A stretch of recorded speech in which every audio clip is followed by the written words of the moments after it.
Praise the Lord, hallelujah. വിശുദ്ധ ലൂക്കായുടെ സുവിശേഷം 1:45.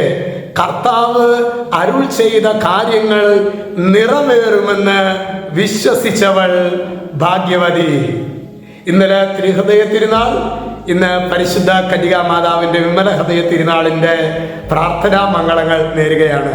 കർത്താവ് പരിശുദ്ധ അമ്മയുടെ അവൾ ഏറ്റവും ഭാഗ്യവതിയായത് എങ്ങനെയാണെന്ന് അറിയാവോ? കർത്താവ് എൻ്റെ ജീവിതത്തിൽ ചെയ്ത വാഗ്ദാനങ്ങൾ അതെല്ലാം നിറവേറുമെന്ന് അവൾ ഹൃദയം കൊണ്ട് വിശ്വസിച്ചു.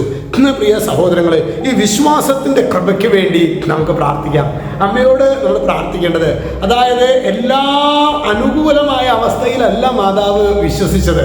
ഒരുപാട് പ്രതികൂലങ്ങളുടെ നടുവിലാണ് ശരിക്ക് എൻ്റെ ദൈവം നൽകിയ വാഗ്ദാനങ്ങൾ ഒന്നുപോലും ഒഴിയാതെ എൻ്റെ ജീവിതത്തിൽ സംഭവിക്കും. ദൈവം ഒരു വാഗ്ദാനം നൽകിയിട്ടുണ്ടോ, അത് നിറവേറുമെന്ന് ഹൃദയം കൊണ്ട് വിശ്വസിച്ചു. പ്രിയ സഹോദരങ്ങളെ, ഇന്ന് പ്രകടമായ വിധത്തിൽ യേശു ഇടപെടുന്നത് നമ്മുടെ കണ്ണുകൾ കൊണ്ട് നമ്മൾ കാണുന്നതാണ്, അല്ലേ?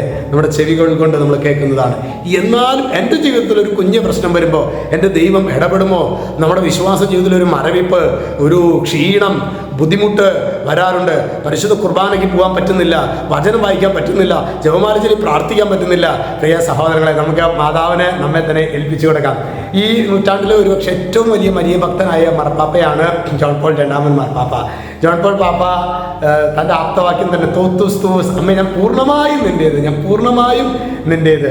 14 വയസ്സിൽ ഈ ലോകത്തിലെ എല്ലാവരും, അപ്പൻ, അമ്മ, ജ്യേഷ്ഠ സഹോദരൻ, ഇവരെല്ലാം നഷ്ടപ്പെട്ട ഒരു അനാഥ ചെക്കനെ പരിശുദ്ധ അമ്മ എങ്ങനെ യേശുവിലേക്ക് വളർത്തി എന്ന് നമുക്ക് അറിയാവുന്നതാണല്ലോ.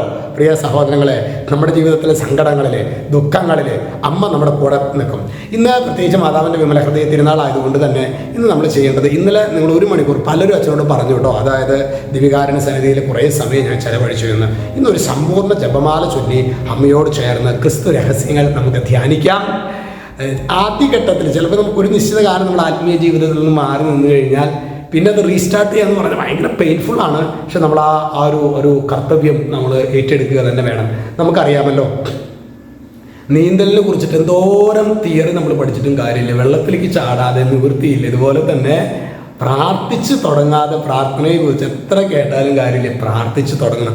അത്തരത്തിലുള്ളൊരു നല്ലൊരു ദിവസമായിട്ട് പ്രാർത്ഥിച്ച് തുടങ്ങാനുള്ള ഒരു നല്ല ദിവസമാകട്ടെ അമ്മയുടെ വിമല ഹൃദയത്തിൻ്റെ തിരുനാൾ ദിവസം എന്ന് പ്രത്യേകം ഓർമ്മിപ്പിക്കുന്നു. ഈശോ എല്ലാവരും അനുഗ്രഹിക്കട്ടെ. രക്ഷിതാവ് യേശു ക്രിസ്തുവിൻ്റെ നാമത്തിൽ ഇപ്പോഴും എപ്പോഴും എന്നേക്കും ആമേൻ.